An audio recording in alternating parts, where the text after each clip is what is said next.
वमा तदरी नफ्सुम माज़ा तक्सिबु गदा, कोई नहीं जानता कि कल उसके साथ क्या होने वाला है। सामान 100 बरस का है, पल की खबर नहीं। इंसान 100 साल आगे की प्लानिंग करके चल रहा है, लेकिन कल क्या होने वाला है इंसान उस बात की गारंटी नहीं दे सकता। और फरमाया पांचवी चीज, वमा तदरी नफ्सुम बिअय्यि अर्दिन तमूत, कोई नहीं जानता कि वो कहां मरेगा, कब मरेगा छोड़ दो, कैसे मरेगा छोड़ दो, कहां मरेगा। बाबुआन का रहने वाला, बसमतिया का रहने वाला, नेपाल बॉर्डर का रहने वाला इस बात की गारंटी नहीं दे सकता कि मैं अपने गांव में, अपने इलाके में, अपने घर में मरूंगा। हल अता अलल इंसानि हीनुम मिनद्दहरि लम यकुन शैअन मज़कूरा। ऐ इंसान, ऐ अपनी ताकत पे नाज करने वाला, अपनी दौलत पे गुरूर करने वाला, अपनी शोहरत पे गुरूर करने वाला इंसान, तू भूल गया तेरे ऊपर एक पीरियड ऐसा भी आया था, एक दौर ऐसा भी आया था, लम यकुन शैअन मज़कूरा, तू तो कोई काबिले जिक्र चीज भी न था, कोई तुझे जानता न था, तेरा नाम किसी को पता न था, तेरे वजूद के बारे में तुझे कुछ भी पता नहीं था। फिर अल्लाह ताला ने एक हकीर पानी के कतरे से तुझे पैदा किया, रहमे मादर में अलग अलग पोजीशन में 9 महीने तक तू रहा। फिर तेरी पैदाइश का टाइम आया, तू दुनिया में रोते हुए आया। तेरा बाप हंस रहा था, तेरे घर वाले हंस रहे थे, लेकिन तू रोता हुआ, चिल्लाता हुआ दुनिया में आया। तो तू रो रहा था, सब हंस रहे थे। और एक दिन ऐसा भी आएगा जब तू चुपचाप दुनिया से चला जाएगा और तेरे जाने पर तेरे घर वाले रोते रह जाएंगे। रोता हुआ इंसान आता है और रुलाता हुआ दुनिया में छोड़ के सबको चला जाता है। इंसान की जिंदगी बस रोने और रुलाने के दरमियान है। मेरे प्यारे साथी, इंसान इस दुनिया में आया, 50 साल की जिंदगी उसको अल्लाह ताला ने दी, 60 साल की जिंदगी उसको अल्लाह ताला ने दी। जवानी का दौर उसने देखा, बुढ़ापे का दौर उसने पाया, ताकत भी उसको मिली, दौलत भी उसको मिली। सवाल ये पैदा होता है, ये जिंदगी अल्लाह ताला ने क्यों दी है? इस जिंदगी का मकसद क्या है? इस जिंदगी का उद्देश्य क्या है? इस जीवन का उद्देश्य क्या है? इस जिंदगी का पर्पस और मकसद क्या है?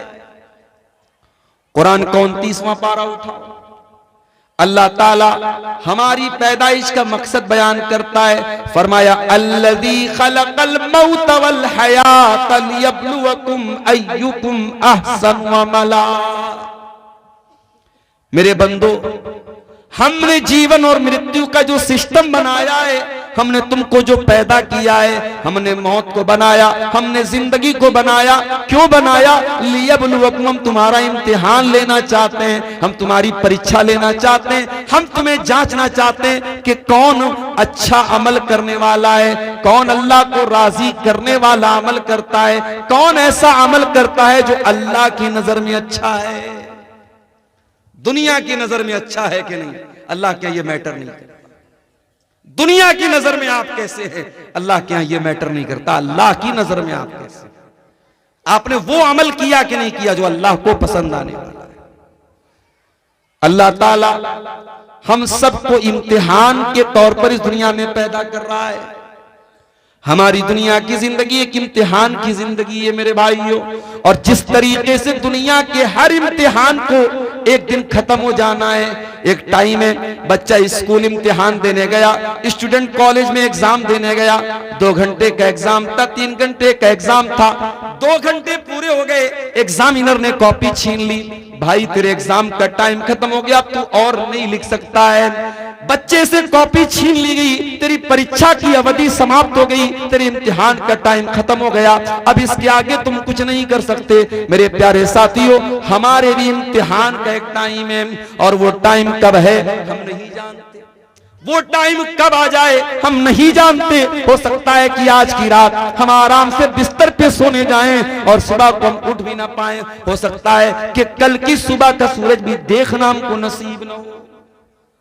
हम तो ऐसा इम्तिहान दे रहे हैं। दुनिया में इम्तिहान देने वाले को पता है मुझे 2 घंटा इम्तिहान देना है, 3 घंटा इम्तिहान देना। हम तो ऐसा इम्तिहान दे रहे हैं, हमें ये तो पता है कि खत्म होना है, कब खत्म होना है ये नहीं पता। इन्नल्लाह इंदहु इल्मुस्साअह व युनज़्ज़िलुल गैथ व यअलमु मा फिल अरहाम व मा तदरी नफ्सुम माज़ा तक्सिबु गदा व मा तदरी नफ्सुम बिअय्यि अर्दिन तमूत। ये 5 चीजें हैं, इसको अल्लाह ताला गैब की कुंजी बोलता है, गैब की चाबी है। जिस तरीके से दुनिया के खजाने की चाबी खजाने के मालिक के पास होती है, ये 5 चीजें गैब से ताल्लुक रखती हैं और इसकी चाबी किसके पास है? अल्लाह के पास है। कयामत कब आएगी अल्लाह को मालूम है, बारिश कब होगी, कितनी होगी, कहां होगी, अल्लाह को मालूम है। वयालमु मा फिल अरहाम, और मां के पेट में होने वाला बच्चा क्या होगा, लड़का होगा या लड़की होगा, ये तो सीटी स्कैन के जरिए भी मालूम हो जाएगा, ये तो अल्ट्रासाउंड के जरिए भी मालूम हो जाएगा। लेकिन लड़का या लड़की बड़ा होकर के क्या बनेगा, नेक बनेगा, बुरा बनेगा, अच्छा बनेगा, कैसा बनेगा, अकीदा क्या होगा, ईमान कैसा होगा, अमल कैसा होगा, ये सब अल्लाह को मालूम है। और फरमाया कि कल क्या करने वाले हो किसी को नहीं मालूम। वमा तदरी नफ्सुम माज़ा तक्सिबु गदा, कोई नहीं जानता कि कल उसके साथ क्या होने वाला है। बनारस में एक लड़का अपनी मां के साथ बाइक पर जा रहा है, मां पीछे बैग लेकर के बैठी हुई है। बनारस की एक बहुत मशहूर रोड पर से उसका गुजर होता है। नौजवान लड़के तो वैसे भी गाड़ी बहुत स्पीड में चलाते हैं, लड़का स्पीड में गाड़ी चला रहा है, पीछे मां बैग लेकर के बैठी हुई है। अचानक उसका बैग उसके बगल की, उसके साइड की एक बाइक से टकरा जाता है, गाड़ी डिसबैलेंस हो जाती है, लड़का गाड़ी से गिर जाता है, डिवाइडर में उसका सर जा करके लड़ जाता है।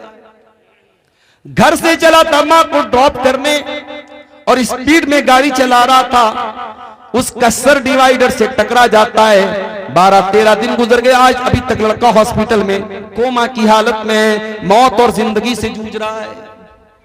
वमा तदरी नफ्सुम माज़ा तक्सिबु गदा, कोई नहीं जानता कि कल उसके साथ क्या होने वाला है।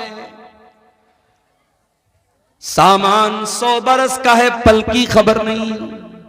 इंसान 100 साल आगे की प्लानिंग करके चल रहा है, लेकिन कल क्या होने वाला है इंसान उस बात की गारंटी नहीं दे सकता। और फरमाया 5वीं चीज, वमा तदरी नफ्सुम बिअय्यि अर्दिन तमूत, कोई नहीं जानता कि वो कहां मरेगा, कब मरेगा छोड़ दो, कैसे मरेगा छोड़ दो, कहां मरेगा। बाबुआन का रहने वाला, बसमतिया का रहने वाला, नेपाल बॉर्डर का रहने वाला इस बात की गारंटी नहीं दे सकता कि मैं अपने गांव में, अपने इलाके में, अपने घर में मरूंगा। अल्लामा एहसान इलाही ज़हीर, लाहौर में बम धमाके में हमला होता है, उन जख्मी हो जाते हैं, जलसे के दौरान बम धमाका होता है, कई उलमा मौके पर शहीद हो जाते हैं। अल्लामा एहसान इलाही ज़हीर, जिनको सऊदी अरब की हुकूमत भी बहुत उनकी इज्जत करती थी, वहां की हुकूमत ने ऑफर किया, उनकी बॉडी को, उनके शरीर को, उनको रियाज के हॉस्पिटल में ले जाकर के एडमिट कराया गया, सऊदी अरब की राजधानी रियाज। वहां इलाज के दौरान अल्लामा एहसान इलाही ज़हीर बच न पाए, इंतकाल हो गया, शहीद हो गए। वो इंतकाल लाहौर में हुआ, पाकिस्तान में हमला लाहौर में हुआ, इंतकाल रियाज में हुआ, और फिर जनाजा मदीना लेके आया गया और मस्जिद नबवी में जनाजे की नमाज पढ़ाई गई और बकी के कब्रिस्तान में दफन किया गया। वमा तदरी नफ्सुम बिअय्यि अर्ज़िन तमूत, कोई नहीं जानता कहां मरेगा, कब्र की मिट्टी नसीब होगी कि नहीं होगी, घर वाले उसकी मिट्टी दे पाएंगे कि नहीं दे पाएंगे, इस बात की भी कोई गारंटी नहीं है। मेरे भाइयों, हम और आप तो वो इम्तिहान दे रहे हैं, हमें तो ये भी पता नहीं इम्तिहान की कॉपी कब छीन ली जाए। ऐ इंसान तू कितना नादान है, तू दुनिया में इम्तिहान देने के लिए आया है और तुझे ये भी पता है कि वो इम्तिहान हो सकता है कल खत्म हो जाए, हो सकता है परसों खत्म हो जाए। तुझे ये भी नहीं मालूम कि तेरा इम्तिहान कब खत्म हो जाएगा और कब तेरा हिसाब शुरू हो जाएगा।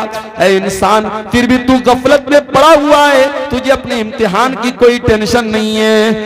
इक़्तरब लिन्नास हिसाबुहुम व हुम फी गफलतिन मुअरिदून। ऐ इंसानों तुम कितने नादान हो, तुम्हारे हिसाब का टाइम करीब आ चुका है, फिर भी तुम गफलत में पड़े हुए हो। इसीलिए हमारे नबी फरमाते हैं जाया करो कभी कभी कब्रिस्तान, ज़ूरुल क़ुबूर, ऐ मेरी उम्मत के लोगों कब्रिस्तान जाया करो। फ़इन्नहा तुज़क्किरुकुमुल आखिरा, कब्रिस्तान जाओगे मरे हुए लोगों की कब्रों को देखोगे, जब मुर्दा लोगों के घरों को उनकी कब्रों को देखोगे तुम्हें आखिरत की याद आएगी, तुम्हें अपना अंजाम याद आएगा।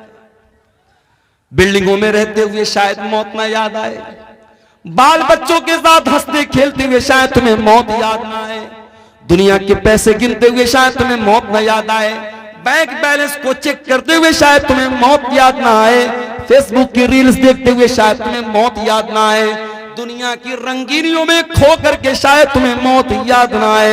लेकिन जब तुम कब्रिस्तान जाओगे तुम देखोगे कल का करोड़पति भी उसी मिट्टी के अंदर लेटा हुआ है, कल का अरबपति भी उसी मिट्टी के अंदर लेटा हुआ है। बहुत बड़ा आलिम दीन था, बहुत बड़ी बड़ी तकरीरें करता था, आज वो भी इसी मिट्टी के नीचे दफन हो चुका है। बड़ा नाम कमाया करता था, बड़ी शोहरत थी, बड़ी इज्जत थी, आज वो भी इसी मिट्टी की चादर ओढ़ के सोया है। जब तुम कब्रिस्तान को देखोगे, जब तुम कब्रों को देखोगे तो तुम्हें मौत की याद आएगी। मौत को याद किया करो, मौत हमारी औकात हमें याद दिलाती है, मौत हमारी हैसियत हमें याद दिलाती है। इंसान को जब ये लगने लगे इस दुनिया में मैं सबसे ज्यादा सुप्रीम हूं, मेरे ऊपर कोई ताकत नहीं, कोई पावर नहीं है, मैं सबसे बड़ा पावरफुल हूं, मौत आकर के बता देती है कि इंसान तू किस खेत की मूली है। बहुत बड़ा बादशाह था फिरौन, बहुत बड़ा बादशाह था फिरौन, इतना बड़ा बादशाह था कि अल्लाह ताला का मजाक उड़ाता था। मूसा अलैहिस्सलाम से कहता था कि ऐ मूसा तू क्या मुझसे बात करेगा, ऐ मूसा तू क्या मुझसे बात करेगा, अरे तेरी जुबान में तो लुकनत है, तेरी जुबान में लड़खड़ाहट है, ऐ मूसा तू मुझसे बात करने के लायक नहीं है। मूसा का मजाक उड़ाया, अल्लाह के नबी का मजाक उड़ाया, उसने तो अल्लाह का भी मजाक उड़ाया। कहा कि ऐ हामान मेरे लिए महल बना दे, सीढ़ी लगा दे, मैं जरा झांक करके देखूं कि मूसा का रब कैसा है, मूसा का अल्लाह कैसा है। उसने अल्लाह का मजाक उड़ाया, उसने मूसा अलैहिस्सलाम का मजाक उड़ाया, उसने यहां तक का हाज़िल अनहारु तजरी मिन तहती, ऐ मूसा ये देखो मैं मिस्र का बादशाह हूं और बड़ी बड़ी नदियां मेरी सल्तनत में बहती हैं, मेरे महल के नीचे से दरिया बहता है, मैं तो दरियाओं का मालिक हूं, मैं तो इन नदियों का मालिक हूं। अल्लाह ने कहा ऐ फिरौन अब तेरे गुरूर को मैं खाक में मिलाता हूं। फिरौन को कैसी मौत आई, फिरौन को अल्लाह ताला ने दरियाए कुलजुम में डुबा करके मार दिया, उसी दरिया में मूसा अलैहिस्सलाम के लिए रास्ता बन गया और उसी दरिया में फिरौन की कब्र बन गई, फिरौन डूब गया। और फिरौन जब डूब गया तो अल्लाह ने फरमाया कम तरकू मिन जन्नातिन व उयून व ज़ुरूइन व मकामिन करीम व नामतिन कानू फाकिहीन। देखो जरा फिरौन कितने बड़े बड़े महल छोड़ के गया था, कितने बड़े बड़े बागात छोड़ के गया था, कितने अच्छे अच्छे मकामात छोड़ के गया था। कज़ालिका व औरसनाहा कौमन आखरीन, आज फिरौन के महलों का हमने किसी और को वारिस बना दिया। महल फिरौन का है, बाग फिरौन का है और उसकी नहरें फिरौन की है, लेकिन आज फायदा उठाने वाले और लोग हैं। इसलिए मेरे भाइयों कभी भी अपनी ताकत पर गुरूर मत करना, ताकत तो फिरौन के पास भी थी। कभी अपनी दौलत पर गुरूर मत करना। बहुत दौलत वाला आया तो दुनिया में कारून, इस कदर दौलत थी उसके पास, कुरान कहता है कि जब वो उसके खजानों की चाबियों को अल्लाह कहता है कि बड़े बड़े पहलवान व आतैनाहु मिनल कुनूज़ि मा इन्न मफातिहहु लतनू बिल उस्बति उलिल कुव्वा। बड़े बड़े पहलवान कारून के खजाने की चाबियों को बड़ी मुश्किल से उठाते थे। खजाना नहीं, खजाने की चाबियों को, खजाने के ताले की चाबियों को बड़े बड़े पहलवान बड़ी मुश्किल से उठाते। इतनी दौलत थी कारून के पास। जब वो सज धज करके निकलता था, कौम के लोग ठंडी सांस लेकर के कहते थे काश हमारे पास भी इतनी दौलत होती। और कारून बड़े नाज से कहता था इन्नमा ऊतीतुहु अला इल्मिन, ये दौलत तो मेरी नॉलेज से मिली है, ये बाप दादा से मैंने नहीं कमाई, ये मैंने अपनी नॉलेज से कमाई है। क्या अंजाम हुआ कारून का? कारून जो अपनी दौलत पर बड़ा नाज करता था, जो अल्लाह को नहीं मानता था, जो आखिरत को नहीं मानता था, फखसफना बिही व बिदारिहिल अर्दा, अल्लाह ने कारून को भी जमीन में धसा दिया, उसके सारे खजाने को, सारे महल को जमीन में धसा दिया। मेरे प्यारे साथियों, कभी अपनी दौलत पर भी गुरूर न करना। गुरूर का अंजाम बड़ा बुरा होता है और मौत आकर के इंसान के गुरूर को खाक में मिला देती है।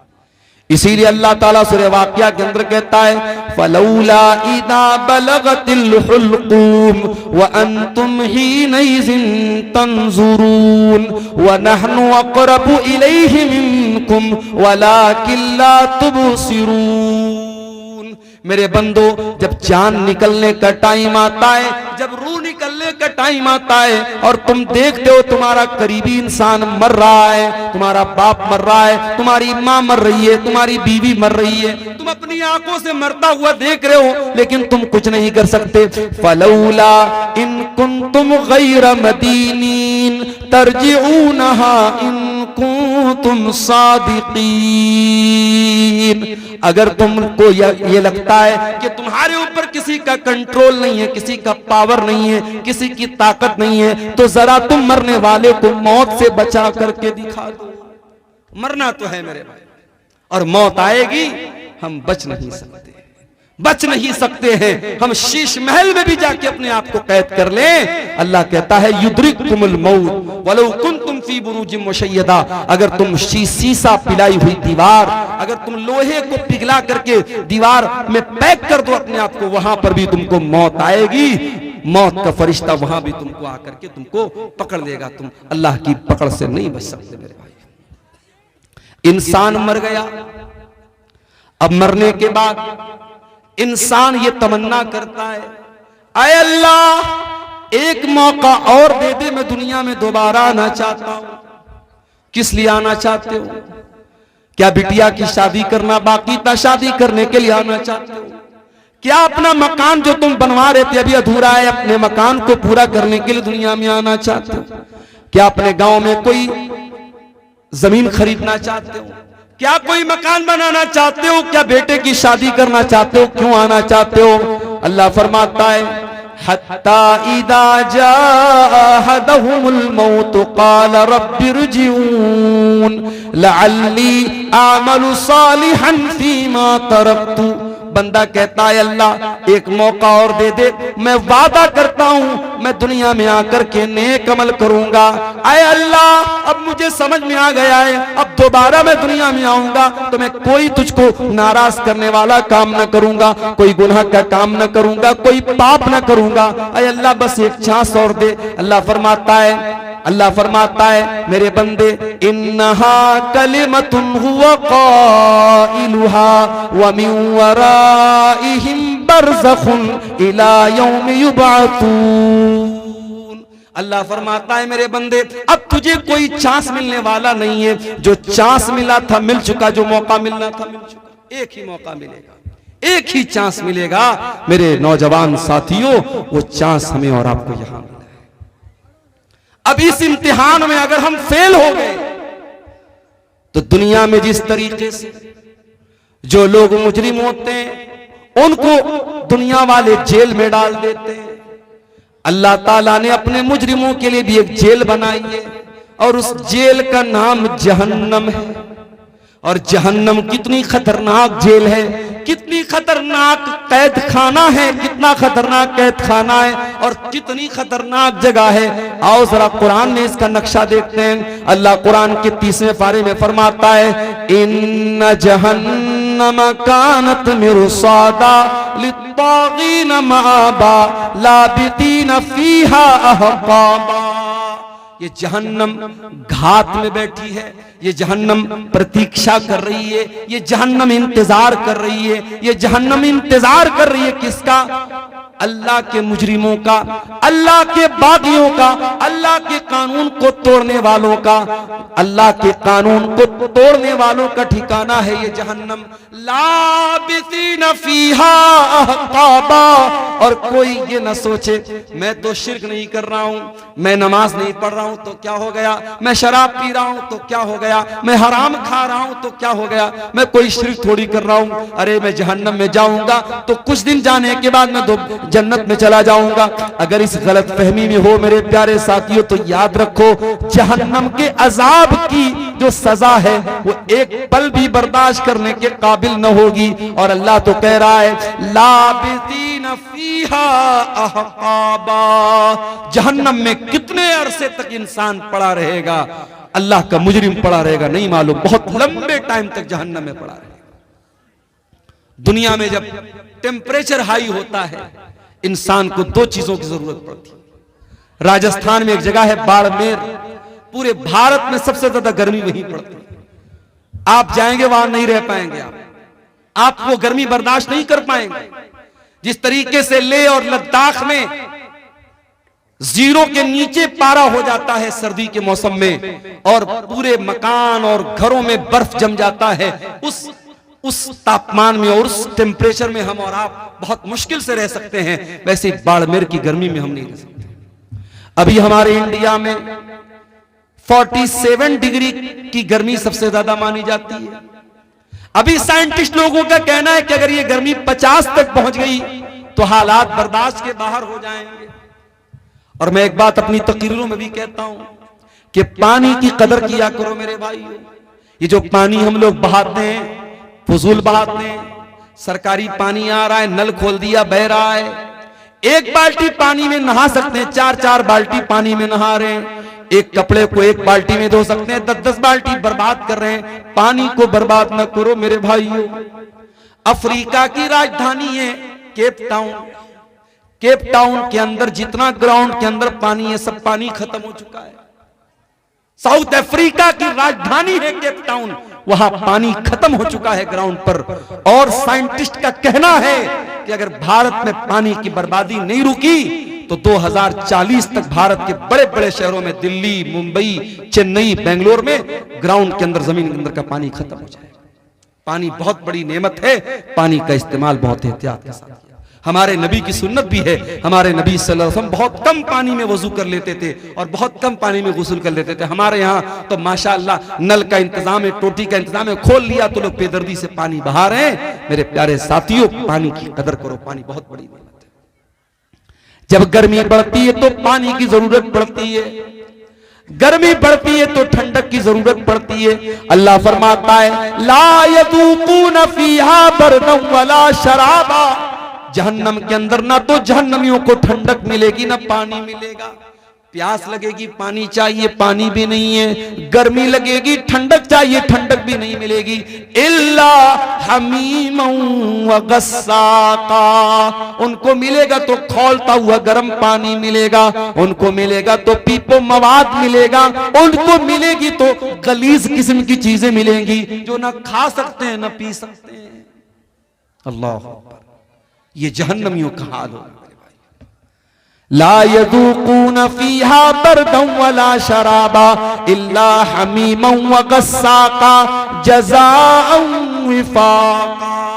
अल्लाह फरमाता है ऐ मेरे बंदो, हम जहन्नमियों के साथ कोई जुल्म नहीं करेंगे, कोई अत्याचार उनके साथ न होगा। ये उनके करतूतों का फल होगा, ये उनके करतूतों की सजा होगी। हम तो इंसाफ करेंगे।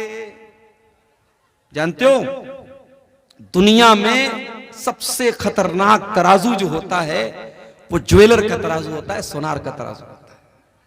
हो सकता है चंदे में कुछ औरतों ने अपने जेवरात भी दिए हों। औरतें जो नाक में नथिया पहनती हैं, आप सोनार क्या जाएंगे, सोनार अपने तराजू पर नाक की नथिया को रख के बता देगा इसका वजन क्या है। औरतें कान में बाली पहनती, बड़ी हल्की होती है, उस बाली को सोनार अपने तराजू पे रखेगा, उसका वजन सामने आ जाएगा। ये दुनिया के तराजू का हाल है। अल्लाह ताला कयामत के दिन भी एक तराजू रखेगा, और वो तराजू कैसा होगा? आओ कुरान में पूछते हैं अल्लाह ताला से। अल्लाह फरमाता है व नदउल मवाजीनल क़िस्त लियौमिल क़ियामह फला तुज़लमु नफ्सुन शैआ व इन कान मिस्क़ाल हब्बतिन मिन खरदलिन अतैना बिहा व कफ़ा बिना हासिबीन। हम कयामत के दिन इंसाफ का तराजू रखेंगे, और कयामत के दिन किसी के साथ कोई जुल्म सितम न होगा। एक राई के दाने के बराबर भी अगर कोई चीज होगी, अल्लाह फरमाता है मेरे तराजू पर सामने आ जाएगी। व कफा बिना हासिबीन, और मेरे बंदो जब हम हिसाब लेंगे तो एक एक चीज का हिसाब लेंगे, हम तो किसी को न छोड़ेंगे। फमन यामल मिस्क़ाल ज़र्रतिन खैरन यरा वमन यामल मिस्क़ाल ज़र्रतिन शर्रन यरा। एक जर्रा बराबर भी नेकी करोगे, एक जर्रा बराबर भी गुनाह करोगे, अल्लाह के तराजू पर सामने आ जाएगा। इसीलिए जब अल्लाह ताला ने कुरान में कहा कि जिसका नाम अमाल हम दाहिने हाथ में देंगे उसका आसान हिसाब लेंगे, तो अम्मा आयशा ने पूछा था अल्लाह के नबी आसान हिसाब कैसे लिया जाएगा? तो अल्लाह के नबी ने फरमाया आसान हिसाब का मतलब यह है इन्नमा ज़ालिकल अर्ज़ु, कि अल्लाह ताला के सामने बंदे का अमल पेश किया जाएगा और अल्लाह ताला बस देख करके नजरअंदाज कर देगा। ये आसान हिसाब है। वमन नूकिश हलका, और जिसके नाम अमाल की जांच पड़ताल होगी, जिसके एक एक अमल को चेक किया जाएगा, जिसको चेक किया जाएगा कि इसने क्या क्या किया है, वो तो हलाक हो जाएगा, बर्बाद हो जाएगा। मेरे प्यारे साथियों गौर करो, मेरे प्यारे साथियों, इतनी खतरनाक जेल है अल्लाह ताला की जहन्नम। उस जहन्नम से अपने आप को बचाने के लिए हम क्या इंतजाम कर रहे हैं? दुनिया में कहीं आग लग जाए, फायर ब्रिगेड वालों को जल्दी से बुलाया जाता है, फिर भी आग लग जाए तो बहुत मुश्किल हो जाता है लोगों को बचाना। अभी हमारे घर पे शादी थी, छोटे भाई की, हमारे शादी में औरतों का जहां खाना चल रहा था, चाट का वहां पे वो स्टॉल लगा हुआ था। चाट वाले के स्टॉल में गैस का चूल्हा लगा था। अचानक उसके गैस के चूल्हे से आग निकलने लगी। अब जाहिर है वहां जितना पिंडाल लगा है, कपड़े का पिंडाल है, अगर आग भड़कती पूरे पिंडाल में लगती और कितना नुकसान हो सकता था अंदाजा नहीं हो सकता। अल्लाह का करम हुआ, फौरन वो आग बुझाई गई, नुकसान नहीं हुआ, कोई नुकसान नहीं हुआ। एक हल्की सी आग लगती है और बहुत तेजी के साथ फैल जाती है। जहन्नम की आग दुनिया की आग से 70 गुना ज्यादा खतरनाक होगी। अल्लाह के नबी फरमाते हैं इन्नहा फुस्सिलत अला नारिकुम, दुनिया की आग जहन्नम की आग दुनिया की आग से 70 गुना ज्यादा खतरनाक होगी। दुनिया की आग तो पेट्रोल और डीजल से जलती है, जहन्नम की आग फरमाया या अय्युहल्लज़ीना आमनू कू अनफुसकुम व अहलीकुम नारा, ऐ ईमान वालो अपने आप को और अपने घर वालों को जहन्नम की आग से बचाओ, जिसका ईंधन इंसान और पत्थर होंगे। इंसानों से जलेगी वो आग, पत्थरों से जलेगी वो आग। वो जहन्नम कितनी गहरी होगी, उसकी गहराई का अंदाजा हम नहीं लगा सकते। सही मुस्लिम की रिवायत, अल्लाह के नबी फरमाते हैं बहुत तेज धमाके की आवाज सुनी।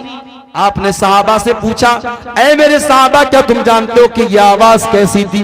सहाबा ने कहा अल्लाह और उसके रसूल ज्यादा बेहतर जानते हैं। आपने फरमाया हाजा हजरुन रुमिया बिही फिन्नार मुंज़ु सबईन खरीफा, ऐ मेरे सहाबा 70 साल पहले जहन्नम के अंदर एक पत्थर गिराया गया था, आज जाकर के वो जहन्नम की गहराई तक पहुंचा है, आज जाकर के वो जहन्नम की तह तक पहुंचा है। यानी एक पत्थर को जहन्नम के अंदर गिराया जाए तो 70 साल के बाद वो पत्थर जहन्नम की गहराई तक पहुंचता। इतना खतरनाक है जहन्नम की गहराई।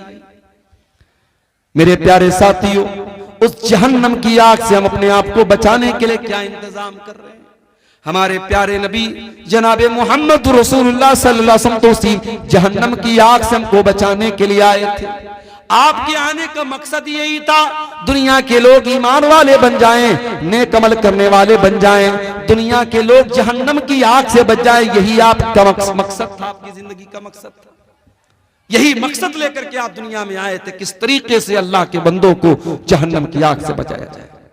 यही आपका मिशन था और इसी की टेंशन आपको रहा करती थी और इतना सोचा करते थे आप कि अल्लाह ताला कुरान में कहता है फला अल्लाह का बाखिउन नफ्सका अला आथारिहिम इल्लम युमिनु बिहादल हदीथ असफा। ऐ नबी, आपको लोगों के ईमान लाने की इतनी चिंता है, इतनी फिक्र है, कहीं इस चिंता में आप अपने आप को हलाक न कर दे, कहीं खत्म न कर दे।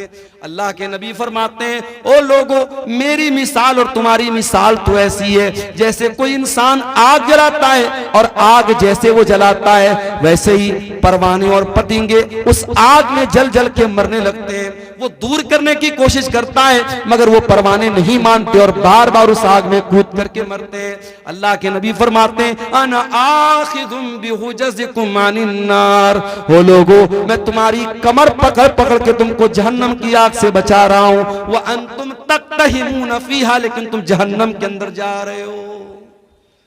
अच्छा एक बात बताओ, क्या कोई बाप कभी चाहेगा कि अपने बेटे को आग में डाल दे? कभी नहीं चाहेगा।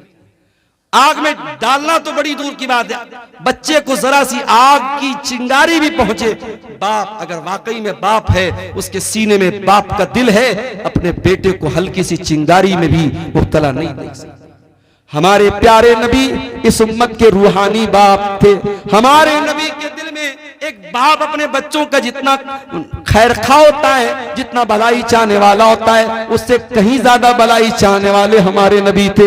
इसीलिए हमारे नबी ने एक एक चीज बता दी, कौन सा काम करोगे तो जहन्नम में जाओगे और कौन सा काम करोगे तो जहन्नम से बचोगे। आपने फरमाया इत्तकुन नार वलौ बिशिक्कि तमरा, ऐ लोगों जहन्नम की आग से अपने आप को बचा लो, वलौ बिशिक्कि तमरा, अगर एक खजूर का टुकड़ा तुम दे करके अल्लाह की राह में सदका करके अगर बचा सकते हो, अगर अल्लाह की राह में एक खजूर का टुकड़ा तुम दान दे करके, चंदा दे करके, सदका दे करके अगर अपने आप को जहन्नम की आग से बचा सकते हो तो बचा लो। अल्लाह के नबी ने बहुत सारे ऐसे अमाल बताए। आपने फरमाया मन सल्लल बरदैनी दखलल जन्ना, जो फजर की नमाज और असर की नमाज, जो दो ठंडी नमाजें, जो इन दोनों नमाजों को पाबंदी से पढ़ेगा वो जन्नत में जाएगा। बहुत सारे अमाल आपने ऐसे बताए हैं जो हमको जहन्नम से बचाने वाले और जन्नत में लेकर के जाने वाले। अब आइए कुछ ऐसे अमाल भी आपके सामने बयान कर दूं जो जहन्नम में लेकर के जाने वाले, इसलिए कि बीमारी का इलाज ये भी होता है कभी कभी कि हम बीमारी को जान जाएं। कहते हैं ना जानकारी ही बचाव है। जब हमें यह मालूम हो जाए कि ये चीज हमको जहन्नम में लेकर के जाने वाली है, हम उससे अपने आप को बचाएंगे, इंशाअल्लाह हम जहन्नम से जाने से इंशाअल्लाह बच जाएंगे। आइए जरा कुरान उठाते हैं मेरे प्यारे साथियों, वो कौन सी चीजें जो जहन्नम में लेकर के जाने वाली हैं। सबसे पहली चीज और सबसे खतरनाक चीज जो जहन्नम में लेकर के जाने वाली है, कुरान कहता है इन्नल्लाह ला यगफिरु अन युशरक बिही व यगफिरु मा दून ज़ालिका लिमन यशा। अल्लाह ताला शिर्क को माफ नहीं करेगा। अल्लाह के साथ किसी और को शरीक किया जाए, किसी और की इबादत की जाए, इसको अल्लाह ताला बर्दाश्त नहीं करेगा। अल्लाह क्या इस गुनाह की माफी नहीं।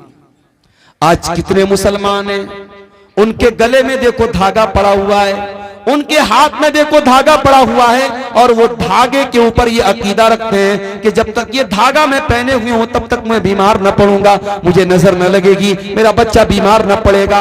मेरे प्यारे साथियों, कितने मुसलमान हैं जो बुतों के आगे नहीं तो कम से कम कब्रों के आगे जाकर के सजदा कर रहे हैं, कितने पेड़ के आगे जाकर के धागा बांध रहे हैं, कितने मुसलमान हैं जो जानवरों तक की बनाई हुई कब्रों पर जाकर के सर झुका रहे हैं। मौलाना अल्ताफ हुसैन हाली ने बड़ा सच्चा नक्शा खींचा था, कहा था करे गैर गर बुत की पूजा तो काफिर, कवाकिब में माने करिश्मा तो काफिर, झुके आग पर बहरे सजदा तो काफिर, जो ठहरा है बेटा खुदा का तो काफिर, मगर मोमिनों पर कुशादा है राहें, परस्तिश करे शौक से जिसकी चाहे, नबी को जो चाहे खुदा कर दिखाएं, इमामों का रुतबा नबी से बढ़ाएं, मजारों पे जा जा के नजरें चढ़ाएं, शहीदों से जा जा के मांगे दुआएं, न तौहीद में कुछ फर्क इससे आए, न इस्लाम बिगड़े न ईमान जाए। मुसलमान ये समझता है उसने कलमा पढ़ लिया अब वो शिर्क नहीं कर सकता, वो शिर्क प्रूफ हो गया, उससे शिर्क नहीं हो सकता। सिर्फ कलमा पढ़ लेने से शिर्क नहीं, शिर्क से आप नहीं बच सकते जब तक कलमा के ऊपर आप अमल न करेंगे और कलमा के तकाजे को आप नहीं समझेंगे। मेरे प्यारे साथियों, शिर्क से अपने आप को बचाओ, शिर्क करने वाला जहन्नम की आग में हमेशा हमेशा चलेगा। इन्नहु मन युशरिक बिल्लाहि फक़द हर्रमल्लाहु अलैहिल जन्नह व मअवाहुन नार व मा लिज़्ज़ालिमीन मिन अंसार। जो शिर्क करेगा वो हमेशा जहन्नम में रहेगा, उसका कोई मददगार नहीं। और आगे बढ़िए, शिर्क तो नहीं करता है इंसान, कुफ्र करता है। कुफ्र का मतलब क्या होता है? जितनी चीजों पर ईमान लाना अनिवार्य है, जरूरी है, उसमें से किसी चीज का इनकार कर देना। अब ये भी नोट कर लो कि 6 चीजों पर ईमान लाना जरूरी है, अल्लाह पर, उसके फरिश्तों पर, उसकी किताबों पर, उसके रसूलों पर, कयामत के दिन पर और तकदीर पर। ये 6 चीजें हैं जो ईमान के अरकान है, जो पिलर्स ऑफ ईमान है। इन 6 में से किसी का भी इनकार कर दे, कोई फरिश्तों को ना माने, कोई अल्लाह की किताबों को ना माने, कोई कयामत को ना माने, कोई तकदीर को ना माने, इन 6 चीजों का इनकार करने वाला काफिर है, काफिर।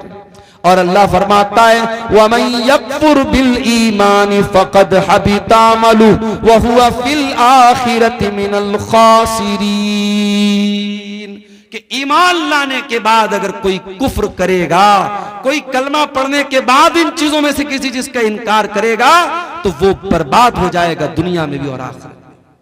तो मेरे भाइयों, शरीयत में जितनी चीजें फर्ज हैं, जरूरी हैं, अगर उनका भी कोई इनकार करता है, मिसाल के तौर पर अगर कोई रोजा नहीं रखता है तो गुनहगार है, लेकिन अगर कोई रोजे का इनकार करता है तो काफिर है। कोई नमाज नहीं पढ़ता है तो गुनहगार है, लेकिन अगर कोई नमाज का इनकार करता है तो वो काफिर है। कोई ज़कात नहीं देता है तो गुनहगार है, कोई ज़कात का इनकार कर दे तो काफिर है, कोई हज नहीं कर रहा है ताकत के बावजूद तो वो गुनहगार है, फासिक है, लेकिन अगर हज का इनकार कर दे, हज की फर्जियत का इनकार कर दे तो वो काफिर हो जाता है। तो ये दूसरी चीज है जो जहन्नम में लेकर के जाने वाली। और आगे बढ़िए, एक और चीज है जो जहन्नम में लेकर के जाने वाली है, अल्लाह का मजाक उड़ाना, रसूल का मजाक उड़ाना, फरिश्तों का मजाक उड़ाना, शरीयत की किसी ऐसी चीज का मजाक उड़ाना जिसका मजाक उड़ाने से इंसान काफिर हो जाता है। कभी कभी हम लोग बहुत हल्के में लेते हैं। कभी कभी मैं देखता हूं व्हाट्सएप पर मैसेज आता है, जन्नत के बारे में, हूरों के बारे में मजाक हो रहा है। हूरों का मजाक मत उड़ाओ, जहन्नम का मजाक मत उड़ाओ, फरिश्तों का मजाक मत उड़ाओ। ये इतना खतरनाक मामला है, जन्नत और जहन्नम का मजाक उड़ाने वाला अगर तौबा न करे इस्लाम से खारिज हो सकता है। अल्लाह के रसूल के दौर में कुछ मुनाफिकों ने अल्लाह के रसूल का मजाक उड़ाया, नबी को पता चला, आपने बुलवाया कि तुम क्यों मजाक उड़ा रहे थे? कहने लगे अल्लाह के नबी, हम लोग तो टाइम पास कर रहे थे, हम लोग तो टाइम पास कर रहे थे, हम तो, हमारे दिल में कोई गलत नीयत न थी। अल्लाह ने कुरान की आयत नाजिल कर दी सूरह तौबा की, वलइन सअलतहुम लयक़ूलुन्न इन्नमा कुन्ना नख़ूदु व नलअब। ऐ नबी, अगर आप इनसे पूछेंगे कि तुम क्या कर रहे थे, ये बोलेंगे हम तो हंसी मजाक कर रहे थे, हम तो टाइम पास कर रहे थे। कुल बिल्लाहि व आयातिही व रसूलिही कुंतुम तस्तहज़िऊन।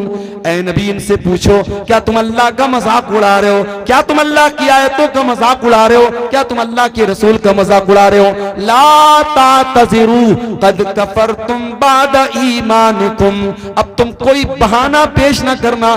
तुम जब अल्लाह का तुमने मजाक उड़ाया, तुमने रसूल का मजाक उड़ाया, तुमने अल्लाह की आयतों का मजाक उड़ाया तो तुम काफिर हो गए। आजकल 72 हूरों पर फिल्में आ रही है बॉलीवुड की। खबरदार, ये फिल्में आपके अकीदे को कमजोर करने के लिए बनी हैं। और इस्लाम की, अकबर इलाहाबादी ने कहा था, इस्लाम की फितरत में कुदरत ने लचक दी है, उतना ही ये उभरेगा जितना के दबाव। इस्लाम के खिलाफ जितना भी प्रोपेगेंडा कर लिया जाए, इस्लामोफोबिया का जितना भी माहौल बना दिया जाए, हमारा अकीदा भी है और ये बात मुशाहदा भी ये बात बताता है कि इस्लाम की तबलीग रुक नहीं रही है। इस्लाम के खिलाफ इतने प्रोपेगेंडे होने के बावजूद अल्हम्दुलिल्लाह अभी भी इस्लाम फैल रहा है। और यही वो बात है जो इस्लाम के दुश्मनों को चुभती है। और कभी 72 हूरों के नाम से फिल्में बनती हैं, कभी हम 4 और हमारे 12, हम 2 और हमारे 12, इस तरीके की फिल्में बनती हैं। इस्लाम के अहकाम का मजाक उड़ाया जाता है। और अफसोस की बात यह कि बहुत सारे मुसलमान भी इस तरीके की फिल्मों को देखते हैं और प्रमोट करते हैं। मेरे प्यारे साथियों, याद रखिए, अल्लाह का, उसके रसूल का, उसकी आयतों का मजाक उड़ाना, अल्लाह की शरीयत का मजाक उड़ाना, ये इतना खतरनाक गुनाह है जो इस्लाम को इंसान से खारिज कर सकता है। हमारी बहुत सारी बहनें नकाब नहीं पहनती। ये उतने बड़े अफसोस की बात नहीं है कि वो नकाब नहीं पहनती। अफसोस की बात यह है कि वो नकाब के ऊपर कमेंट करती हैं और कहती हैं, अरे मौलाना साहब, ये नकाब आप लोगों ने अपने मन से इसको निकाला है, इस्लाम में इसकी कोई हैसियत नहीं है। यहां तक औरतें कहती हैं, जो पर्दा से दूर भागती हैं, जो बेहया औरतें होती है, वो कहती हैं, अरे पर्दा वर्दा क्या होता है, इंसान का दिल पाक होना चाहिए, इंसान की नजर पाक होनी चाहिए।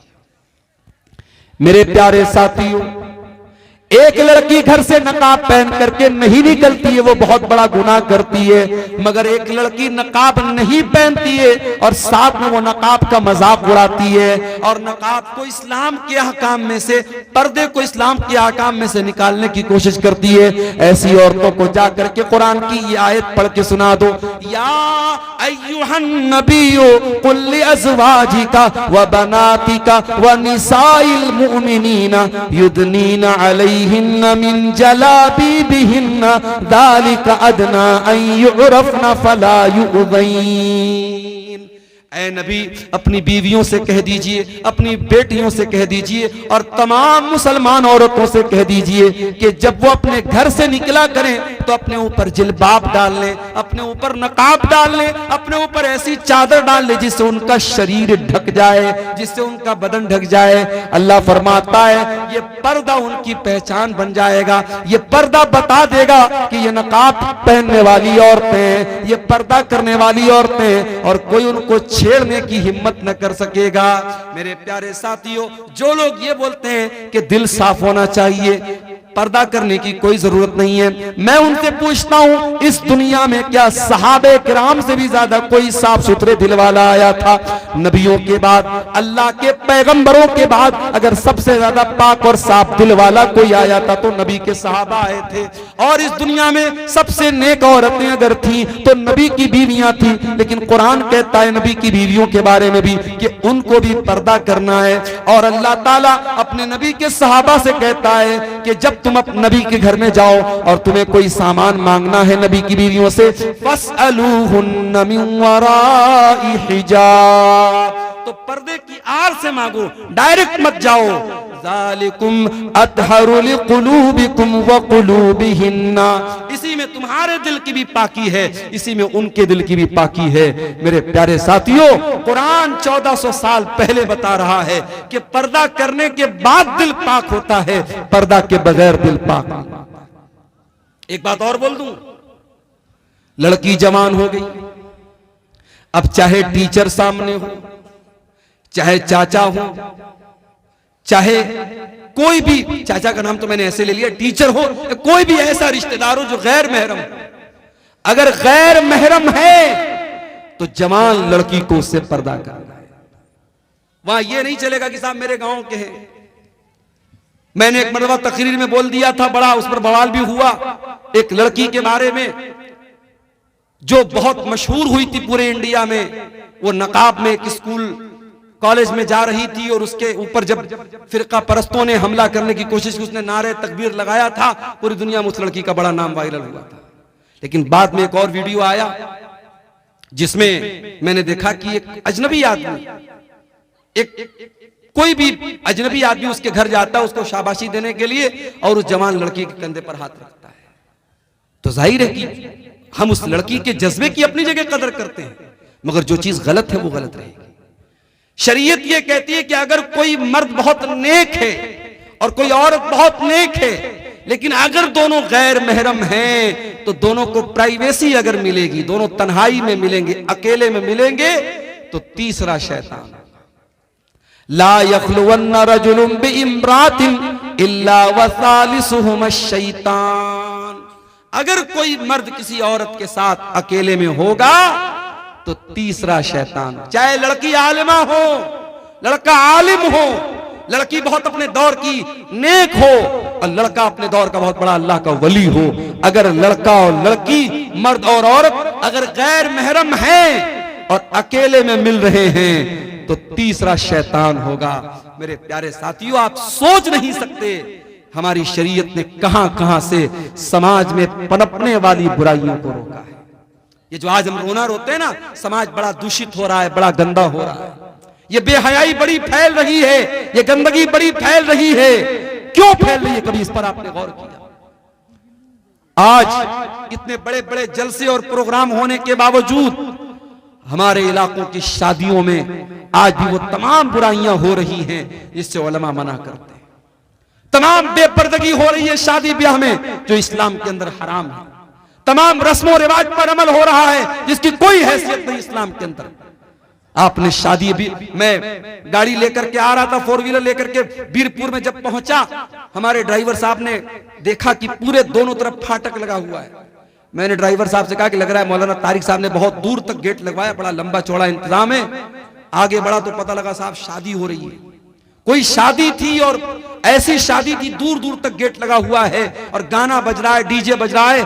आज वो किसी गैर मुस्लिम की शादी थी। बताना ये चाहता हूं कि आज एक दिन की शादी की खुशी के नाम पर लोग लाखों रुपए खर्च कर देते हैं। और गैर मुस्लिम की बात नहीं, मुसलमान भी करता है। अभी उत्तर प्रदेश के मेरठ शहर में एक शादी हुई, वहां दुल्हे को शादी के मौके पर 2.5 करोड़ रुपए मिले हैं और निकाह पढ़ाने वाले मौलवी साहब को 11 लाख रुपए मिले हैं।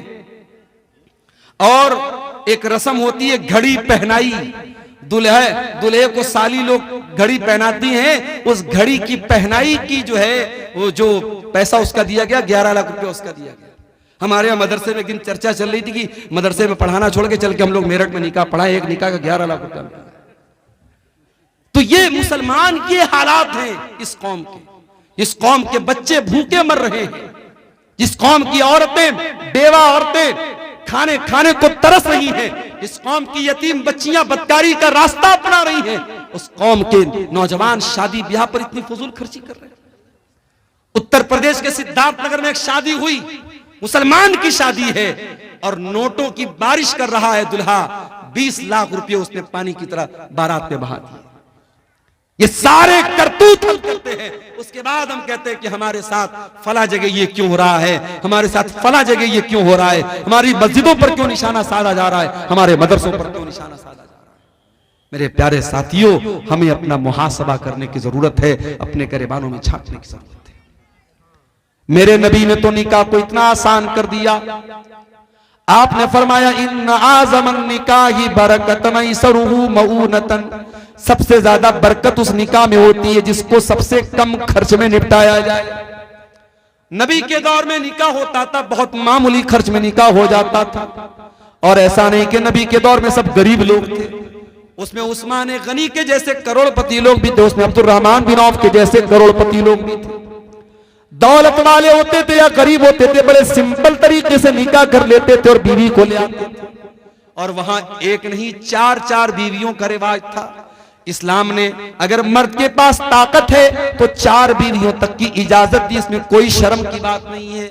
आज एक मर्द जिना करके 10 औरतों के साथ जिना करे, उतना बुरा नहीं माना जाता। अगर कोई बेचारा उसके पास ताकत है जिस्मानी एतबार से, माली एतबार से, अगर वो एक के साथ साथ दूसरी बीवी कर ले, दूसरी शादी कर ले, बवाल हो जाता है साहब। पूरे गांव वाले उसका जीना हराम कर देते हैं और पहली बीवी और उसके घर वाले तो उसका जीना हराम कर ही देते हैं।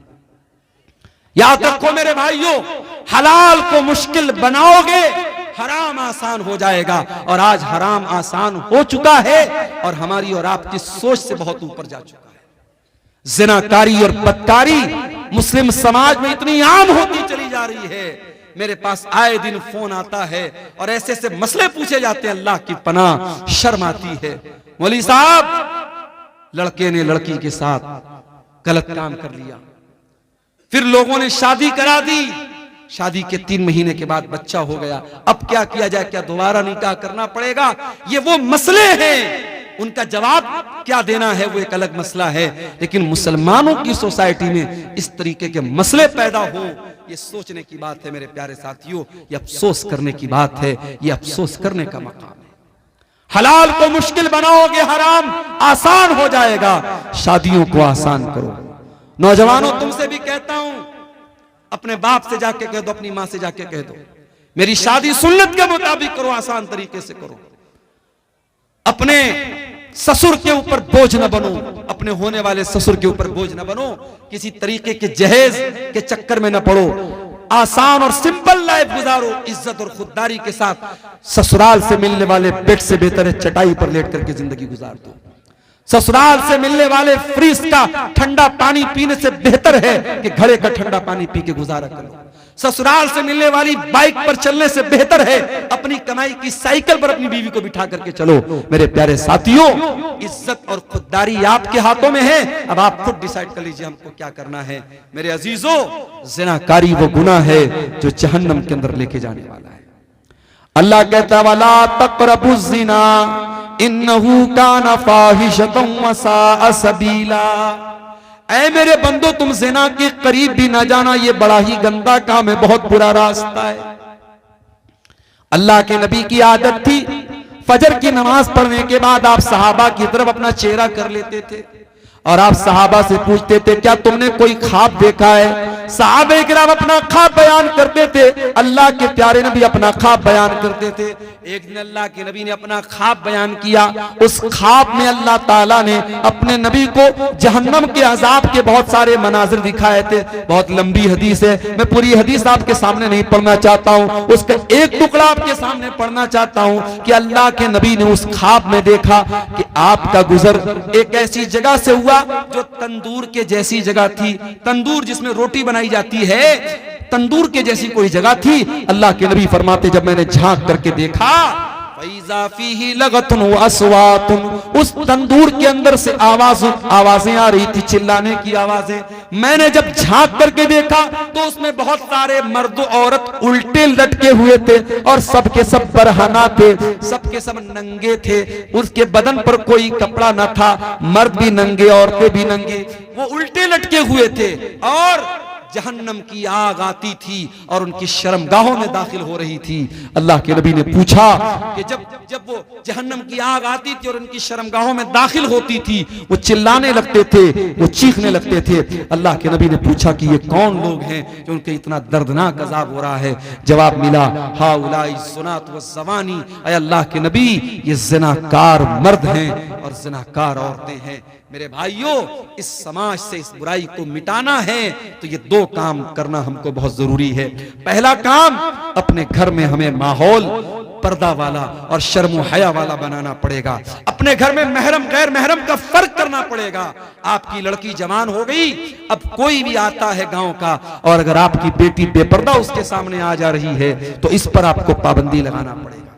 मैं जानता हूं जिस माहौल में ये चीजें आम हो जाती हैं वहां बचना बहुत मुश्किल हो जाता है, मगर मैं ये भी जानता हूं कि साउथ अफ्रीका का क्रिकेटर हाशिम अमला, अगर उस मुल्क में जहां हर तरफ नंगी औरतें घूमती हों, अगर उस मुल्क में उसकी बीवी सर से पैर तक नकाब में चल सकती है तो आपके इलाके में अगर ये पर्दे का माहौल न हो, लेकिन अगर आप चाहेंगे, अगर बाप चाहेगा, अगर मां चाहेगी, तो उसकी बेटी इस माहौल पर भी इंशाअल्लाह अमल करेगी। मेरे पास ऐसे भी केस आते हैं मेरे भाई, ऐसी बच्चियों के फोन आते हैं जो कहती हैं कि हम ऐसे घरों में शादी करना चाहते हैं जहां हमें इस्लामी पर्दे पर अमल करने दिया जाए, जहां देवर और जेठ से पर्दे का माहौल हो, जहां बेपर्दगी न हो, बेहयाई न हो। हम ऐसे घर में शादी करना चाहते हैं। आज के इस दौर में ऐसी भी मुसलमान लड़कियां हैं। ये पहला काम आपको करना पड़ेगा, अपने घर के माहौल को इस्लामी माहौल बनाना पड़ेगा। और दूसरा काम क्या करना पड़ेगा? निकाह को आसान करना पड़ेगा। जब तक आप ये काम नहीं करेंगे मेरे प्यारे साथियों, ज़िनाकारी और बदकारी को नहीं रोक सकते। जहन्नम में लेकर के जाने वाला एक और अमल है सूद खाना, ब्याज खाना। अल्लाह के नबी ने लानत की है बाकायदा, लानल्लाहु आकिल रिबा व मुकिलहु व कातिबहु व शाहिदैहि। सूद खाने वाला, सूद खिलाने वाला, सूद की गवाही देने वाला, सूद को लिखने वाला, सब पर अल्लाह की लानत हो। और कुरान कहता है फ़इल्लम तफ़अलू फ़अज़नू बिहर्बिन मिनल्लाहि व रसूलिही। अगर सूद खाने वाला, अगर सूद खाने से बाज नहीं आता है, अगर ब्याज खाने वाला अगर ब्याज खाने से बाज नहीं आता है, तो कुरान कहता है अल्लाह से और उसके रसूल से जंग करने के लिए तैयार हो जाओ। आज कौन ब्याज नहीं खा रहा है? किसका सेविंग अकाउंट नहीं है? सबका सेविंग अकाउंट है। और सबके अकाउंट में, किसी के अकाउंट में 10 रुपया, किसी के अकाउंट में 100 रुपया, किसी के अकाउंट में 1 लाख रुपया। जिसकी जितनी कैपिटल है उस हिसाब से ब्याज आ रहा है। और ये तो वो ब्याज है जो सेविंग अकाउंट में मिलती है। कितने मुसलमान तो बाकायदा FD कराते हैं। बैंक में 1 लाख रुपया जमा कर दिया, 1 लाख पर 1,06,000 रुपया हर साल ब्याज बैंक दे रहा है। कितने बड़े बड़े पैसे वाले मुसलमान इसी ब्याज के जरिए पैसा कमा रहे हैं। माफ करना मेरे भाई, इतना बड़ा गुनाह है ये ब्याज। अल्लाह के नबी ने फरमाया कि अपनी सगी मां के साथ जिना करने से भी बड़ा गुनाह है। आपने फरमाया कि जिना के 70 सूद के 70 से ज्यादा दर्जे हैं, उसमें सबसे हल्का दर्जा ये है अय्यन की हर रजुल उम्महू, के अपनी मां के साथ इंसान जिना करे। मेरे प्यारे साथियों, सूद और ब्याज से अपने आप को बचाओ। अपने भाइयों से कहना चाहता हूं, ऐसी कंपनियों में पैसा न लगाओ, ऐसे बिजनेस में पैसा न लगाओ जो फ्रॉड है, जो जुआ है, जो सूद है। बहुत सारी कंपनियां आजकल चली हैं, कोई क्रिप्टो करेंसी के नाम से, कोई फला मेटाओजोन के नाम से, कोई फला कंपनी के नाम से, कोई ड्रीम 11 के नाम से। ये नौजवानों, आपके पैसे को बर्बाद करने के लिए और आपको जुए और सूद की लानत में गिरफ्तार करने के लिए सारी कंपनियां। हलाल तरीके से पैसा कमाओ, बहुत सारे पैसा कमाने के तरीके। तो ये सूद और ब्याज भी मेरे भाइयों जहन्नम में लेकर के जाने वाला अमल है। अब 2-4 बातें और बयान करूंगा और जाते जाते एक अपील करके जाऊंगा। आप जानते हैं हमारे शेख तारिक साहब का ये इदारा चल रहा है और अल्हम्दुलिल्लाह 600-650 यहाँ बच्चे तालीम हासिल कर रहे हैं। इस इदारे के लिए ये जलसा हुआ है, आप इसका ताउन करते हुए यहाँ से जाएंगे। आखिरी 2-4 बातें और सुन लीजिए, फिर हम बात खत्म करेंगे। रात के तकरीबन 2 बज रहे हैं। आप जहन्नम में लेकर के जाने वाले अमल की बात कर रहा हूं मेरे अजीजों। जहन्नम में लेकर के जाने वाला एक और अमल है, और वो अमल है जुल्म करना। अगर जुल्म करोगे, अत्याचार करोगे, तो ये अमल भी जहन्नम में लेकर के जाने वाला है। अल्लाह के नबी फरमाते हैं, सही मुस्लिम की रिवायत है, सिनफान मिन अहलिन नारी लम अरहुमा। मेरी उम्मत के अंदर 2 किस्म के लोग ऐसे हैं जो जहन्नम में जाएंगे, लेकिन मैंने उनको अभी नहीं देखा है। नंबर 1, कौमुन माहुम सियातुन काज़नाबिल बकर यद्रिबून बिहन्नास। ऐसे लोग आएंगे जिनके हाथ में गाय की दुम की तरह कोड़े होंगे, जिनसे वो लोगों को मारेंगे। उलमा ने लिखा है कि गाय की दुम की तरह कोड़े से मुराद पावर है, ताकत है, इख्तिदार है, कुव्वत है। आज अगर किसी के पास कोई ताकत है और अपनी ताकत के जरिए वो दूसरों पर जुल्म कर रहा है, बेकसूरों को मार रहा है, जी माशाअल्लाह, ये 1,41,000 रुपये नेपाली हैं। किसी अल्लाह के बंदे ने इस इदारे में ताउन के तौर पे दिया है। अल्लाह ताला इस भाई के ताउन को कबूल फरमाए, इसके माल में अल्लाह ताला बरकत अता फरमाए।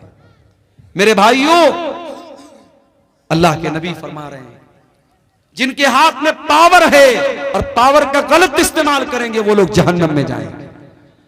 आप देख रहे हैं अभी मुल्क के हालात क्या हैं, और हमारे जिस स्टेट से मैं आता हूं उस स्टेट के हालात भी आप देख रहे हैं।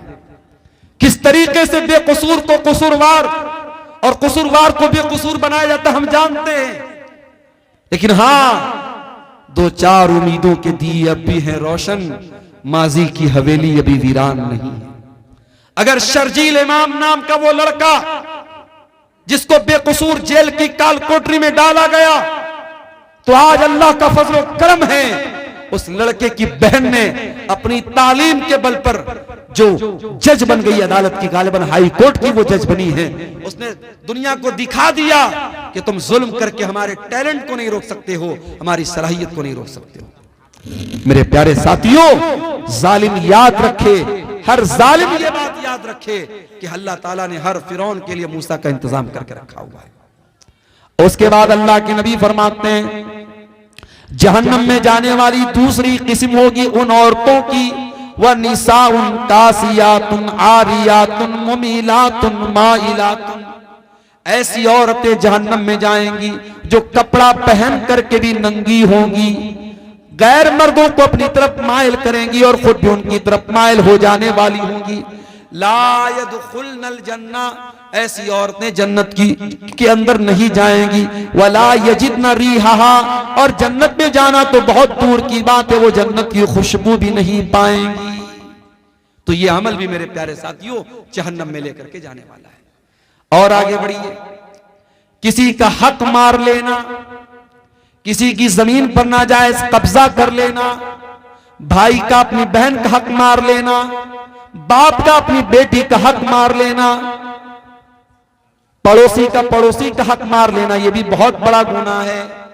अल्लाह के नबी फरमाते मन नक़द शिब्रम मिनल अर्दी, जो किसी की जमीन पर एक बालिश, एक बित्ता अगर किसी की जमीन पर नाजायज कब्जा कर लेगा तो फिक़ मिन सभी अर्दीन यौमल क़ियामा, तो कयामत के दिन उसको 7 जमीनों का तौक उसकी गर्दन में डाला जाएगा। ये जमीन, ये जायदाद सब यही रह जाएगी मेरे भाई। किसी की जमीन पर नाजायज कब्जा करके आप अपने बच्चों के लिए शायद फ्यूचर बना दें, मगर अपना फ्यूचर आप खराब कर लेंगे, अपने आप को जहन्नम का हकदार बना लेंगे। आज जितनी जमीनें लोग हड़पते हैं, हम दूसरों से क्या शिकवा करें। आज कब्रिस्तान की जमीन पर, ईदगाह की जमीन पर और मस्जिदों की जमीनों पर लोगों ने नाजायज कब्जा करके रखा है। अल्लाह के नबी फरमाते हैं अगर किसी की जमीन, एक बित्ता भी अगर किसी की जमीन पर, औरतों की जाने ये कितना है, कुछ गिनती नहीं, ये खवातीन की तरफ से, औरतों की तरफ से अमाउंट आया है। इसमें कुछ इंडियन है, कुछ नेपाली है। अल्लाह ताला इन तमाम हमारी माँ बहनों की इस उनके ताउन को कबूल फरमाए और मजीद उनको अल्लाह की राह में ताउन देने की तौफीक अता फरमाए। शेख फिरोज आलम नदवी साहब ने 50,000 रुपये का ताउन पेश किया है। आप मुदीरुल जामिअतुल इस्लामिया रियाजुल उलूम हैं। अल्लाह ताला शेख मोहतरम के इस अतिया को कबूल फरमाए, इनके माल में, इनके अहल वयाल में बरकत अता फरमाए, और हमारे वो भाई जो अभी तक इस काम में पीछे रहे उनको भी अल्लाह ताला तौफीक दे कि वो आगे बढ़ें और इस कार्य खैर में हिस्सा लें। अल्लाह ताला आप सबके ताउन को कबूल फरमाए। तो मेरे अजीजों, जहन्नम में लेकर के जाने वाला एक अमल, इंसान दूसरे का हक मारता है, ये भी एक बहुत बड़ा अमल है। और आगे बढ़िए, जहन्नम में लेकर के जाने वाला एक और अमल है, उसका ताल्लुक हमारे बदन के एक ऐसे हिस्से से है जो है तो बहुत छोटी सी चीज मगर इतनी खतरनाक है कि बड़ी बड़ी जंगें करा देती है, जिसको हम जबान कहते हैं। जबान का गुनाह भी इंसान को जहन्नम में लेकर के जाता है। अल्लाह के प्यारे नबी ने सल्लल्लाहु अलैहि वसल्लम ने एक मर्तबा हजरत मुआज इब्न जबल से फरमाया, उनको बहुत सारी बातें आपने बताई, सदका के बारे में बताया, नमाज के बारे में बताया, जिहाद के बारे में बताया। फिर आपने फरमाया कि ऐ मुआज, क्या मैं इन तमाम बातों का खुलासा तुमको न बता दूं? उन्होंने कहा क्यों नहीं, अल्लाह के रसूल जरूर बता दीजिए। आपने अपनी जबान की तरफ इशारा करके फरमाया, अम्लिका लईका लिसानक, ऐ मुआज अपनी जबान को कंट्रोल कर लो, ये सारी चीजों का खुलासा है। हजरत मुआज इब्न जबल ने कहा, ऐ अल्लाह के रसूल, व इन्ना लमुआखज़ून बिमा नतकल्लमु बिही, ऐ अल्लाह के नबी, क्या अपनी जबान से जो हम बोलते हैं क्या उस पर भी अल्लाह ताला हमारी पकड़ करेगा? आपने फरमाया, ऐ मुआज मैं तो तुमको बहुत समझदार आदमी समझता था, ऐ मुआज तेरी माँ तुमको गुम कर दे, वहल युकब्बुन नासु अला मनाखिरिहिम इल्ला हसाइदा अलसिनतिहिम, कयामत के दिन लोग अपनी नाक के बल घसीट करके जहन्नम में जाएंगे इसी अपनी जबान की करतूतों से। ये गाली इसी जबान से बकी जाती है, किसी की इज्जत इसी जबान से उतारी जाती है। ये कसीमुद्दीन साहब हैं कोई, इन्होंने 9,500 रुपये का गिरा कद्र ताउन इस इदारे के लिए दिया है। अल्लाह ताला इनके ताउन को कबूल फरमाए। ये किसी और भाई ने भी 500 रुपया दिया है। अल्लाह ताला इन तमाम चंदा देने वालों के चंदे को कबूल फरमाए, इनकी नेकी को अल्लाह कबूल करे, इनके माल में बरकत अता फरमाए। मेरे अजीजों, जहन्नम में लेकर के जाने वाली बहुत बड़ी चीज जबान से किए जाने वाले गुनाह है। गीबत, चुगली, किसी की इज्जत उतारना, किसी को जलील करना, ये सारे काम इसी जबान से किए जाते हैं। खबरदार अपनी जबान को संभाल करके रखो मेरे प्यारे साथियों। कहते हैं मन समता नजा, जो खामोश रहा वो बच गया। और अल्लाह के नबी सल्लल्लाहु अलैहि वसल्लम फरमाते हैं कि जो अल्लाह के ऊपर और कयामत के दिन के ऊपर ईमान रखता है, फल यकुल खैरन औ लियस्मुत, वो बोले तो अच्छी बात बोले वरना चुप रहे। मेरी प्यारी माँ और बहनों, आपसे भी कहना चाहूंगा, अपनी जबान पर काबू रखिए। जबान से किए जाने वाले गुनाह भी औरतों को जहन्नम में लेकर के जाएंगे। मर्दों को तो लेके जाएंगे ही जाएंगे, औरतों के ज्यादा जहन्नम में जाने की वजह उनकी जबान होगी। और आगे बढ़िए, एक और गुनाह है जो जहन्नम में लेकर के जाता है। हर जुमा के खुतबे में हम सुनते हैं, वकुल्लु मुहद्दसतिन बिदा वकुल्लु बिदातिन ज़लाला वकुल्लु ज़लालतिन फिन्नार। ये एक और भाई ने 100 रुपए का ताउन दिया है, अल्लाह ताला इसको भी कबूल फरमाए। दीन के अंदर हर नया काम बिदात है और हर बिदात गुमराही है और हर गुमराही जहन्नम में लेके जाती है। मैं कभी कभी अपनी तकरीरों में ये बात कहता हूं कि देखो, बिदाती अपनी बिदत से तौबा करे, इसकी पॉसिबिलिटी बहुत कम होती है। चोर तौबा कर सकता है, जानी तौबा कर सकता है, कातिल तौबा कर सकता है। क्यों? कातिल को पता है मैं गलत काम कर रहा हूं, जानी को पता है मैं गुनाह का काम कर रहा हूं, चोर को पता है मैं चोरी करके गुनाह का काम कर रहा हूं। मगर बिदाती, बिदत करने वाला अपने आप को नेक समझ करके और अपनी बिदत को नेकी समझ के करता है, इसलिए उसका तौबा करना बहुत मुश्किल होता है। इसीलिए मेरे प्यारे साथियों, बिदअती के तौबा करने की उम्मीद बहुत कम होती है, या आप कह सकते हैं कि बिदअती से तौबा की तौफीक छीन ली जाती है। इसीलिए उलमा कहते हैं कि जहां कोई बिदअत पैदा होती है वहां कोई सुन्नत खत्म हो जाती है। हमारे यहाँ बहुत सारी मस्जिदों में फर्ज नमाज के बाद इज्तिमाई दुआ होती है। जैसे ही सलाम फेरा, इमाम साहब ने हाथ उठा के दुआ करना शुरू किया और सारे मुक्तदी भी इज्तिमाई तौर पे दुआ करते हैं। जाहिर है कि ये अमल बिदात है। इनफरादी तौर पर तो इंसान दुआ कर सकता है, मगर इज्तिमाई तौर पर सारे लोग मिलकर के दुआ करें, ये साबित नहीं है, ये बिदात है। और इसका नुकसान क्या होता है कि नमाज के बाद के जो अज़कार हैं वो लोग नहीं पढ़ते और ऐसे ही उठ के चले जाते हैं। तो मेरे साथियों, बिदअत से अपने दामन को हमें बचाना है। बिदअती कयामत के दिन अल्लाह के प्यारे नबी के हाथों से कौसर का जाम भी उसको नसीब नहीं होगा। ये मजीद 1000 रुपए का ताउन एक भाई ने और पेश किया है, अल्लाह इसको भी कबूल फरमाए। अभी हमारे एक भाई ने पीछे से कहा कि कुछ लोग टाइम के पहले अजान दे देते हैं। टाइम के पहले, चाहे असर की अजान हो चाहे फजर की अजान हो, अगर जो टाइम है बहुत सोच समझ करके जंतरी बनाई गई, टाइमिंग बनाई गई है, इस टाइमिंग से पहले अगर कोई अजान देता है तो ये भी गलत है। इसी तरीके से बात जगहों पर देखा गया कि कब्रिस्तान में मुर्दे को दफनाने के बाद वहां खड़े होकर अजान दे रहे, भाई ये क्या है? कहते साहब हम अजान दे करके शैतान को भगा रहे हैं यहां से, ताकि हमारा जो मुर्दा है उससे सवाल जवाब में आसानी हो जाए। माफ कीजिए, मुर्दे की आसानी के लिए दुआ करने का हुक्म है, अजान देने का हुक्म नहीं है। इसलिए मेरे अजीजों, आप बिदअत के हर तरीके से अपने आप को बचाइए।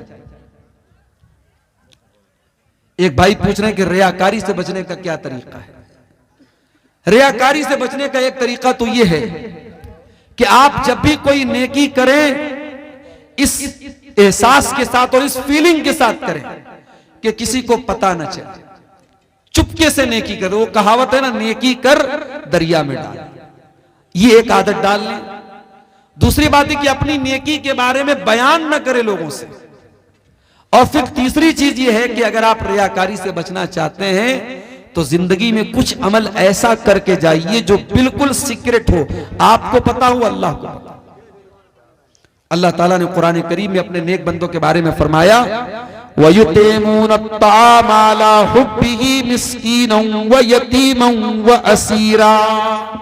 मेरे नेक बंदे मिस्कीनों को, यतीमों को, कैदियों को खाना खिलाते हैं और कहते हैं इन्नमा नुतइमुकुम लिवजहिल्लाह ला नुरीदु मिनकुम जज़ाअन वला शुकूरा, कि हम तुमको अल्लाह ताला को राजी करने के लिए खिला रहे हैं, हमें कोई बदला नहीं चाहिए, कोई शुक्रिया नहीं चाहिए, बस ये होना चाहिए इखलास।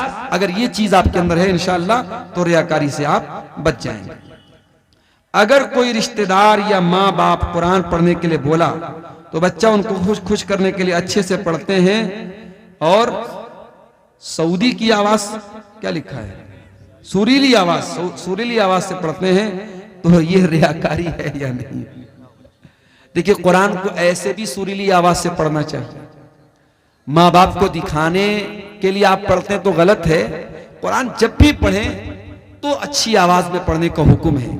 अल्लाह के नबी की हदीस है, मल्लम यतगन्न बिल कुरान फलैसा मिन्ना, कि जो कुरान को गा करके ना पढ़े, गा करके पढ़ने का मतलब कुरान को अच्छी आवाज में, सुरीली आवाज में ना पढ़े, वो हम में से नहीं है। कुरान को अच्छी आवाज में पढ़ना चाहिए, लेकिन बाप के डर से पढ़ रहा है और ऐसे नॉर्मल आवाज में पढ़ रहा है तो ये गलत बात है। अच्छी आवाज में हमेशा पढ़ना चाहिए। अगर कभी बच्चे जो होते हैं, छोटे होते हैं, नासमझ होते हैं, उस्ताद के डर से कभी क्लास में पढ़ दिया तो उतना बड़ा कोई मसला नहीं है, उसको रियाकारी नहीं बोलेंगे। अगर कोई इमाम नमाज पढ़ाए और पढ़ाते पढ़ाते नापाक हो जाए, उनकी वजू खत्म हो जाती है, तो ऐसी सूरत में क्या करना चाहिए? देखिए, अगर नमाज के दौरान किसी का वजू टूट जाता है तो उसको नमाज तो फौरन तोड़ देनी चाहिए। हदीसों से जो बात साबित है वो यही है कि उसको नमाज फिर उसके आगे कंटिन्यू नहीं करना चाहिए। अब वो इमाम है तो ऐसी सूरत में वो अगर अकेला पढ़ रहा होता तो भाई चलो ठीक है, नमाज तोड़ के जाएगा, दोबारा वजू आके पढ़ेगा। तो अगर वो इमाम है तो भी वो यही काम करे। अगर उसका वजू टूट गया है तो वो नमाज के बीच में से निकल जाए और मुक्तदियों को बता दे कि ये मेरे साथ मसला हो गया, मेरा वजू टूट गया, और दोबारा आकर के वो फिर से नमाज पढ़ाए। इसलिए कि अगर नमाज के दौरान वजू टूट गया तो फिर नमाज बातिल हो गई, फिर वो नमाज उसको दोहराना पड़ेगा। हजरत उमर फारूक रज़ी अल्लाह अन्हु की शहादत का जो वाकया है कि उनके ऊपर जब अबू लुलू फिरोज ने हमला किया था तो वो गिर पड़े थे, लेकिन उन्होंने गिरते हुए अब्दुर्रहमान बिन औफ को आगे बढ़ाया और बाकी नमाज उन्होंने पढ़ाई। तो वहां मसला दूसरा था, वहां नमाज बातिल नहीं हो रही थी। यहां आपने जो सवाल पूछा है कि नमाज वजू टूट जाए, वजू टूट रहा है, तो ऐसी सूरत में फिर नमाज को दोहराना पड़ेगा। किसी और को इमाम बनाने से काम नहीं चलेगा। अगर कोई और इमाम बनेगा तो फिर शुरू से नमाज पढ़ाना पड़ेगा। वल्लाहु आलम बिस्सवाब। तो मेरे भाइयों, ये जहन्नम में लेकर के जाने वाले चंद आमाल आपके सामने मैंने बयान किए हैं, और बातें और भी हैं, लेकिन अब मैं देख रहा हूं काफी ताखिर भी हो गई और काफी लोग हमारे यहां से ठंडी की वजह से, चूंकि ठंडी भी बढ़ रही है, मैं आखिर में यही कहूंगा कि जहन्नम जैसी खतरनाक जगह से हमें और आपको अल्लाह ताला से पनाह भी मांगनी चाहिए और हमें दुआ भी करनी चाहिए अल्लाह ताला से कि हमें जहन्नम के अजाब से बचाए। और इसी तरीके से हमें वो अमाल भी करने चाहिए जो हमें जहन्नम में लेकर के जाने से बचा ले। सवाल पूछा गया कि बिदअती के पीछे नमाज होगी या नहीं होगी। देखिए इसमें थोड़ी सी तफसील है। अगर कोई बिदअती है और आपको मालूम है कि ये ऐसी बिदअत करता है जो इंसान को इस्लाम से खारिज कर देती है, मिसाल के तौर पर कोई इमाम नमाज पढ़ा रहा है और वो कब्र पे सजदा करता है, गैरुल्लाह से मदद मांगता है, तो जाहिर है कि ये बिदअत तो कुफ्र तक लेके जा रही है, शिर्क तक लेके जा रही है। ऐसे इमाम के पीछे आप नमाज नहीं पढ़ेंगे। लेकिन अगर कोई बिदअती है लेकिन उसकी बिदअत ऐसी बिदअत नहीं है जो कुफ्र तक लेके जाती हो, तो वो बिदअती है, गुनहगार है, लेकिन उसके पीछे आप नमाज पढ़ सकते हैं। लेकिन जानबूझ करके कसदन अच्छे इमाम को छोड़ करके, मुत्तबे सुन्नत इमाम को छोड़ करके ऐसे बिदअती इमाम के पीछे नमाज नहीं पढ़े। जहां मजबूरी की बात हो, आप बाजार में जा रहे हैं, मार्केट में जा रहे हैं और कोई मस्जिद आ गई, तो वहां आप नमाज पढ़ सकते हैं। लेकिन अगर ये कन्फर्म है कि वो बिदअती जो है वो कोई शिरकिया अमल कर रहा है, तो फिर उसके पीछे आप नमाज नहीं पढ़ेंगे। अल्लाह ताला से दुआ है रब्बुल आलमीन हमें नेक अमल और अच्छी समझ की तौफीक अता फरमाए। रब्बुल आलमीन इस इदारे को, जिस इदारे की तरफ से आज का प्रोग्राम हुआ है, शेख तारिक साहब का ये इदारा है, अल्लाह इस इदारे को दिन दूनी रात चौगुनी तरक्की अता फरमाए। जिन भाइयों ने ताउन पेश किया है, अल्लाह उनके ताउन को कबूल फरमाए। जो अभी तक पीछे रह गए हैं, अल्लाह उनको आगे बढ़ करके इस कार्य खैर में हिस्सा लेने की तौफीक अता फरमाए। अल्लाह ताला हम सब की इस हाजिरी को कबूल फरमाए। आमीन व आखिर दावाना अनिल हम्दुलिल्लाहि रब्बिल आलमीन। पढ़ तो दिए भाई शुरू में, अरे नहीं बस है, पब्लिक चली गई, कहां सुनेंगे आप? बहुत है, हम लोग भी मुनासिब बात नहीं है, छोड़ दीजिए। अल्लाह ताला